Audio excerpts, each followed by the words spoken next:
Master Aging Gracefully, 5 Revolutionary Buddhist Teachings from Zen Buddhism. What if I told you that the most profound Buddhist wisdom isn't found in perfect meditation postures or youth, but in the very wrinkles you've been trying to erase? Imagine discovering that each grey hair, each creak in your joints, each moment of forgetfulness isn't a failure, but actually the universe's most patient teacher. The ancient Zen masters knew a radical truth about aging that most of us miss entirely, one that transforms getting older from a burden into your greatest spiritual opportunity. Today, I'm sharing the 5 revolutionary Buddhist teachings that completely changed how I view every birthday candle, and why the wisest monks actually celebrate what the rest of us fear. You know, it's funny. We spend so much of our lives striving, chasing, trying to hold on to things that, ultimately, are as ephemeral as a rainbow. But the real magic, the true joy, lies in letting go and embracing the present moment, exactly as it is. Let me tell you a story. Embracing imperfection, the first Buddhist truth. My grandmother, a wise and mischievous soul, was a huge influence on me. She was deeply rooted in her Zen practice. She had this beautiful, but visibly cracked ceramic bowl. It was her favorite bowl for her tea ceremonies. One day, I, being the ever so helpful and slightly clumsy grandchild, offered to replace it. I mean, the crack was so obvious. Surely, a pristine new bowl would be better, right? I presented it to her with a flourish. She accepted it gracefully, but then she took out the old cracked bowl and she told me about its story. "This crack," she said, gently tracing it with her finger, "is where the light comes in. This bowl is part of a batch she made back in the days. Her friend made one too. She has since passed away. If I replace this, I would throw away the memory of my friend. It reminds me of impermanence, of the beauty in imperfection. It reminds me to be grateful for what is, not what I think it should be." She then served me tea in both bowls. The tea tasted the same, of course, but the experience of drinking from that cracked bowl, it was profoundly different. The story, the history, the acceptance, it added a depth that the new bowl simply couldn't offer. And that, my friends, is the first key to finding peace as we age. Embrace imperfection. Buddhism teaches us that everything is impermanent. We are not meant to stay forever young, perfect, or untouched by life. Our bodies change, our minds evolve, our circumstances shift. Fighting this natural flow is like trying to stop the tide with a teacup. It's exhausting and ultimately futile. True freedom comes from accepting the cracks, the wrinkles, the grey hairs as signs of a life fully lived, a life filled with experiences, lessons, and love. It's not about avoiding the crack, it's about finding the light that shines through it. So, how do we actually do this? How do we move from resisting aging to genuinely embracing it? Well, it starts with understanding that seeing endings as new beginnings, the second Buddhist truth. There's a classic Zen story about a monk who was distraught by the falling leaves in autumn. He saw it as a sign of decay, of death approaching. He went to his master, lamenting the loss of summer's vibrant green. The master simply smiled and said, "Look closer.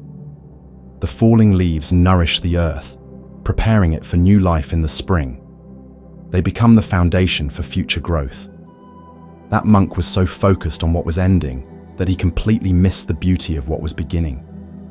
And that brings us to our second truth. See endings as new beginnings.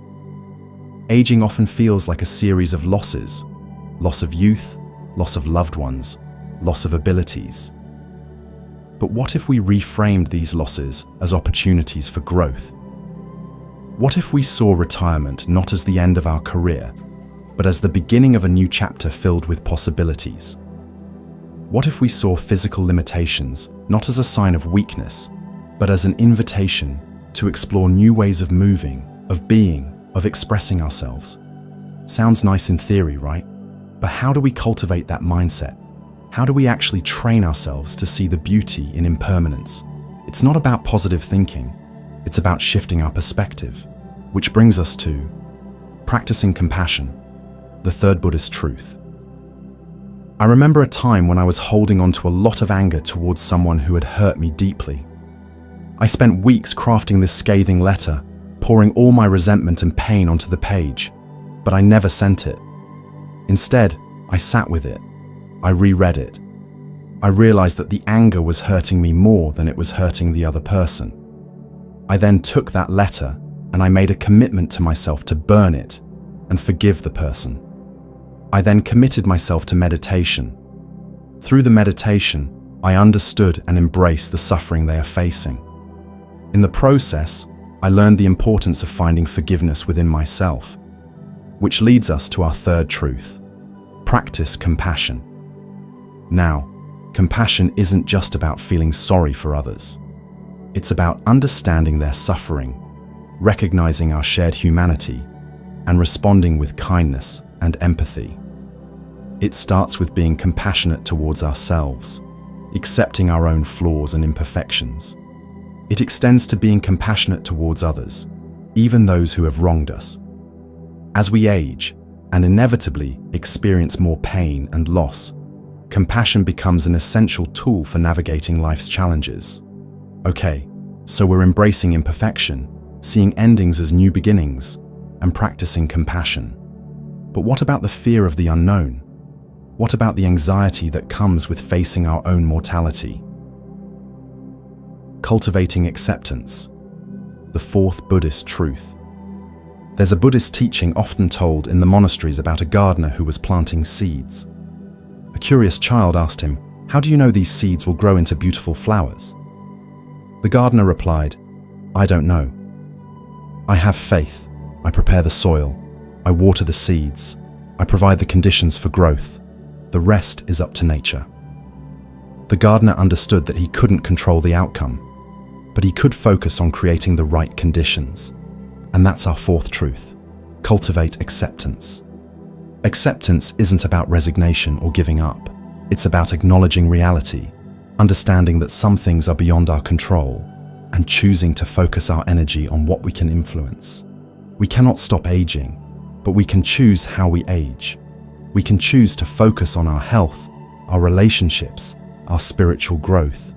We can choose to live each day with intention and purpose. Acceptance frees us from the struggle against what is and allows us to embrace the present moment fully. So, we've embraced imperfection, seen endings as new beginnings, practiced compassion, and cultivated acceptance. But what about the most fundamental question of all? What's the point? Finding meaning in the present, the fifth Buddhist truth. Imagine you're rowing a boat down a river. The sun is shining, the water is calm, and you're making good progress. You're feeling content, even peaceful. Then, bam, another boat slams into yours. The impact jars you, almost throws you overboard. Instinctively, you look up, anger flaring. You're ready to unleash a torrent of frustration on the careless idiot who just ruined your peaceful journey. But then, you see that the other boat is completely empty. There's no one at the oars, no one to yell at, no one to blame. Who can you be angry at? What is there to hold on to? This, my friends, is a classic Zen koan, a riddle designed to shatter our habitual ways of thinking. It challenges our reflexive reactions, our tendency to assign blame, to grasp at something, anything, to justify our feelings. But what happens when there's literally nothing to grasp? This empty boat scenario isn't just a cute story. It's a powerful metaphor for life, especially as we age. Think about it. How many times do we get bumped by empty boats? A health scare throws your retirement plans off course. A friendship ends abruptly. Your body doesn't cooperate the way it used to. A project that has deep meaning to you comes to an end. The world seems to shift without reason. We get angry, frustrated, resentful. We look for someone or something to blame. A few years ago, I knew someone who poured their heart and soul into their job. They worked tirelessly, always going above and beyond. Then, suddenly, the company downsized, and their position was eliminated. They were devastated. They were furious and angry. They raged at his boss. They blamed the company. They stewed in resentment. They saw it as a personal betrayal, a sign that their hard work meant nothing. But eventually, after weeks of struggling, they had a moment of clarity. They realized that the company's decision wasn't a reflection of their worth. It was just a business decision, an empty boat bumping into their life. While the anger was valid, holding on to it was only hurting them. They finally began to process and realize that the business downsize wasn't their fault. Just like with the boat, no one was at the wheel. The blame wasn't the thing to hold on to, but rather the freedom in taking control. And that brings us to our final crucial truth as we navigate aging. Find meaning in the present. The empty boat reminds us that life throws curveballs, often without reason or explanation. Ultimately, the meaning of our lives isn't something we find in the past, in our accomplishments, or in the future, in our aspirations. It's something we actively create in the present moment, through our actions, our relationships, and our connection to something larger than ourselves. This becomes even more vital as we age. As the future stretches out less predictably, and as the past recedes into memory, the present moment becomes our anchor. We have the opportunity to reflect on our lives, not to dwell on regrets, but to identify our core values, what truly matters to us, and then to consciously choose to live in alignment with those values, right now. Not tomorrow, not when we're ready, but in this very moment. We should do it every day. It isn't something that happens once. The present moment is all we truly have. It is where life unfolds, where meaning is created, where joy is experienced. It's the only boat we can truly steer. When the empty boats of life bump into us, we can choose to cling to anger and resentment, or we can choose to let go and focus on navigating our own vessel with intention, compassion, and grace. It's about taking an approach with peace rather than violence. In this moment, there is no reason to feel angry or sad. In this moment, there is peace. In this moment, the past and the future don't matter. Embrace it and breathe. As the Zen saying goes, the obstacle is the way. The challenges of aging, the bumps from the empty boats, can actually become opportunities for growth, for deepening our understanding of ourselves and the world, and for creating a life filled with meaning and purpose. Choose to embrace the way. So, there you have it. 5 Buddhist truths to help you embrace aging with grace and wisdom. Remember, aging is not a disease to be cured, but a natural process to be embraced. It's an opportunity to deepen our understanding of ourselves, to cultivate compassion, and to live a more meaningful life. Let go of the need to control the uncontrollable. Embrace the present moment fully, and trust in the wisdom of your own heart. Look at the wisdom of old trees. Notice how their shape shows signs of storms weathered, which gives it its character. Now, I want to hear from you. Which of these truths resonates most with you? What are your biggest fears about aging, and how are you working to overcome them? Share your thoughts in the comments below.